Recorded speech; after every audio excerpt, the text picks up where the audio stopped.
بسم الله الرحمن الرحيم. قال تعالى: ومن أحسن قولا ممن دعا إلى الله وعمل صالحا وقال إنني. السلام علیکم ورحمۃ اللہ وبرکاتہ. الحمد للہ رب العالمین والصلاة والسلام على اشرف الانبیاء والمرسلین نبینا محمد وعلى آلہ وصحبہ اجمعین ومن تبعهم بإحسان الى یوم الدین. محترم سامعین اور ناظرین،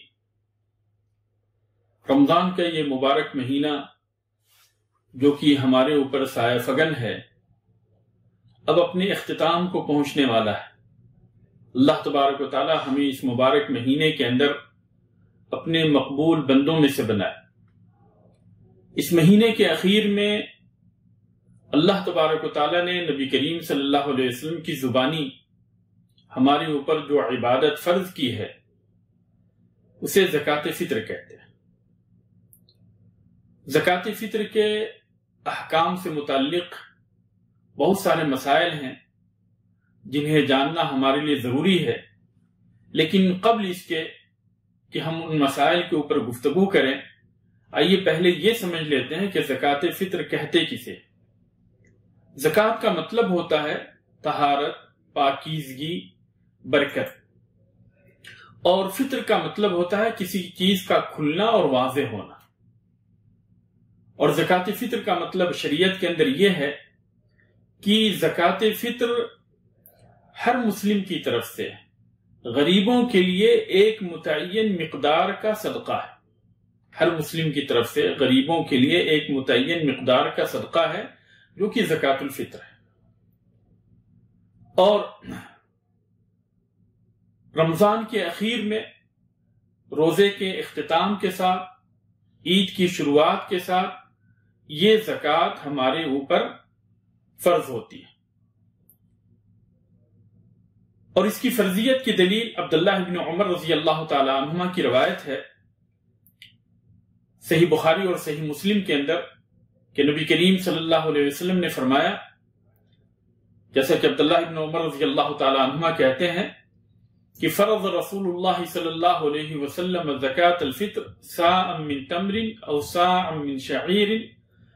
علی الحر والعبد والذکر والانثى والصغیر والکبیر من المسلمین،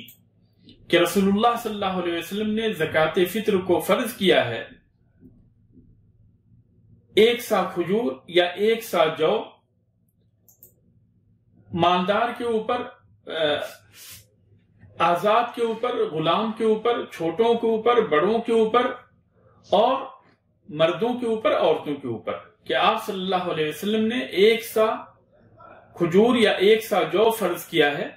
چاہے وہ بندہ غلام ہو یا آزاد ہو، مرد ہو یا عورت ہو، چھوٹا ہو یا بڑا ہو، سبوں کے اوپر نبی کریم صلی اللہ علیہ وسلم نے 1 سا زکاة الفطر فرض کیا ہے. وَأَمَرَ بِهَا أَن تُعَدَّ قَبْلَ خُرُوجِ النَّاسِ إِلَى الصَّلَاةِ، اور نبی کریم صلی اللہ علیہ وسلم نے یہ حکم دیا کہ لوگوں کی عیدگاہ جانے سے پہلے، نماز میں کے لیے جانے سے پہلے اس زکوٰۃ کی ادائیگی کر دی جائے. اس زکوٰۃ کا مقصد یہ ہے، جیسا کہ حدیث کے اندر نبی کریم صلی اللہ علیہ وسلم نے اس کی وضاحت کی، کہ اس کے ذریعے سے روزے کی حالت میں جو چھوٹی موٹی غلطیاں ہو جاتی ہیں ان غلطیوں سے پاکیزگی حاصل ہوتی ہے. جو چھوٹی موٹی غلطیاں ہو جاتی ہیں ان غلطیوں سے پاکیزگی حاصل ہوتی. اور اسی طریقے سے دوسری چیز جو ہے وہ یہ ہے کہ اس کے اندر مسکینوں کے لیے کھانا ہے. چنانچہ نبی کریم صلی اللہ علیہ وسلم نے فرمایا، جیسا کہ عبداللہ ابن عباس رضی اللہ تعالی عنہما کی روایت ہے کہ فرض رسول اللہ صلی اللہ علیہ وسلم زکاة الفطر طہرة للصائم من اللغو والرفث وطعمة للمساکین، کہ نبی کریم صلی اللہ علیہ وسلم نے زکاة فطر فرض کیا روزے دار کی پاکیزگی کے لیے، روزے کی حالت میں جو چھوٹی موٹی غلطیاں ہو جاتی ہیں ان سے پاکیزگی کے لیے، اور مسکینوں کے کھانے کے طور پہ. تو زکاة فطر کی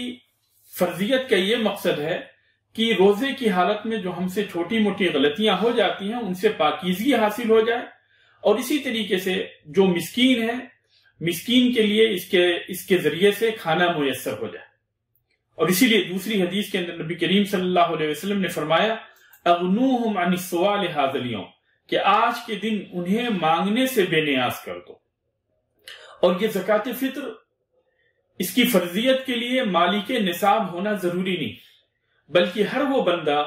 جس کے پاس عید کے دن کھانے پینے اور اس کے لیے اپنے لیے اور اپنے گھر والوں کے کھانے پینے سے زائد چیزیں موجود ہوں، زائد غلہ موجود ہو، تو اس کے اوپر زکوٰۃ فطر فرض ہے،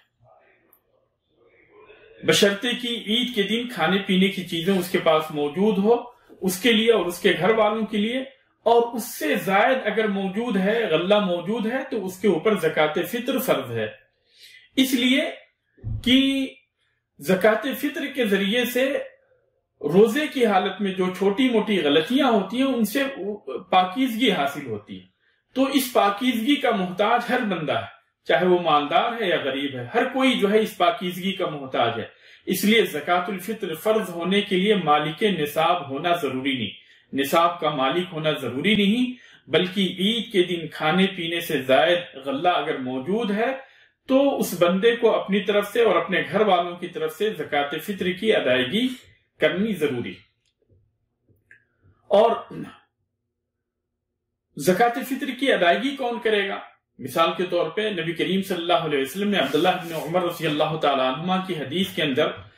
یہ فرمایا کہ فرض رسول اللہ صلی اللہ علیہ وسلم زکوٰۃ الفطر علی الحر والعبد، کہ آزاد کے اوپر بھی غلام کے اوپر بھی۔ اب غلام تو مال کا مالک ہوتا نہیں، تو پھر اس کی طرف سے زکوٰۃ کون ادا کرے گا؟ اس کی طرف سے اس کا مالک ادا کرے گا۔ اسی طریقے سے بچوں کی طرف سے والد کی ذمہ داری ہوگی کہ اپنے چھوٹے بچوں کی طرف سے زکوٰۃ فطر کی ادائیگی کرے۔ اسی طریقے سے بیوی کی طرف سے بھی شوہر زکوٰۃ فطر کی ادائیگی کرے گا، اس لیے کہ ان سارے لوگوں کے نان و نفقے کا ذمہ دار وہی شخص ہے، گھر کا ذمہ دار شخص ہے، تو جس کی بھی ذمہ داری، نان و نفقے کی ذمہ داری اس کے اوپر ہے، ان سارے لوگوں کی طرف سے زکوٰۃ فطر کی وہ ادائیگی کرے گا۔ اس کے بعد میں ایک دوسرا مسئلہ ہے، اب اس دوسرے مسئلے کی طرف آتے ہیں کہ زکوٰۃ فطر کی ادائیگی کا وقت کیا ہے۔